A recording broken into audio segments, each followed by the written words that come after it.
Police have commented on the speed at which Darren Osborne was radicalised. The court heard he'd been seeking out far-right material online in the weeks before he carried out his attack. Amongst the material he read and saved were tweets from the man known as Tommy Robinson, the former leader of the English Defence League. I spoke to him a little earlier and I asked him if he accepted any responsibility for the radicalisation of Darren Osborne. No, of course I don't. I'm actually insulted that you're asking me that. What I can't understand is the narrative from the media this week. All over every news headline is a picture of me. I didn't know this man, I've never met this man, I've never direct messaged this man, which is a lie that's been put out this week on the media. I can't believe that you'd make... Not on the BBC. Yes, on the BBC. Today you called me alt-right, that was a lie as well. But all of the media has said that I sent him direct messages via Twitter. I never have. That's a lie. Complete lie told to the whole country. You work for an alt-right organisation, that's the only thing that's fair to say. No, it's not fair to say. No, right. I don't. I work for a media company in Canada called Rebel Media. Now, the problem I have is that when we're talking about what's radicalised this man, we had 512 people injured and 22 children blown to pieces. We had 48 injured and 9 people murdered. We had 49 injured and 8 people murdered. We had all of this in a 5-week barrier. And you'd think what everyone's trying to do is make it down to the fact that Rebel Media sent this man an email inviting him on a silent march. So what he did was, and there was evidence that actually he'd been looking you up on the internet quite a lot, and he had looked at and copied tweets, 2 tweets particularly, and they were on the dashboard. So you had tweeted exactly what you're saying. Where was the day of rage after the terrorist attacks? All I saw was lighting candles. Can I ask and the other one is anger. When a Muslim bombed our kids, we were told not to look back in anger. Yeah. What was the purpose of those tweets? Can I ask you, the first message you just read, are you going to put a screenshot up of that on your screen? Because you've just completely took that out of context. What that was after Grenfell happened, far-left organisations were had a day of rage planned. They had leaflets calling for a day of rage. You've got that leaflet because that was part of that tweet, but you've purposely left the leaflet out of it and you're making it sound like I said let's have a day of rage. What I was showing people was the hypocrisy in our country that when our children are blown to pieces... in this trial... What you've actually just done is misrepresented the truth of a tweet. That's what you've done on this show on purpose. Anger. When a Muslim bombed our kids, we were told not to look back in anger.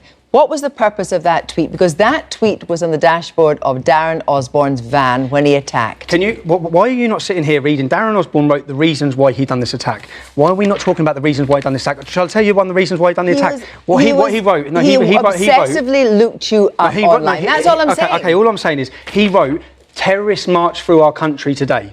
There was an Al-Quds march. Now, the problem I have is that you're the BBC News and you did not report on that. All I'm saying is, do you accept that there is a lot of hate speech about, and you've condemned that from other people, for example, Anjem Chowdhury, who's now in jail. Do you take any responsibility for that being hate speech? You think that's hate speech? I'm asking. No, do you think that's hate speech? I'm asking you if it's hate speech. No, it's categorically not. It's impossible. You have Muslims in this country, in mosques across this country, calling for the death of homosexuals, calling for the takeover of our country. That's real hate speech. Me saying don't look back in anger, me putting these tweets is not hate speech in any way.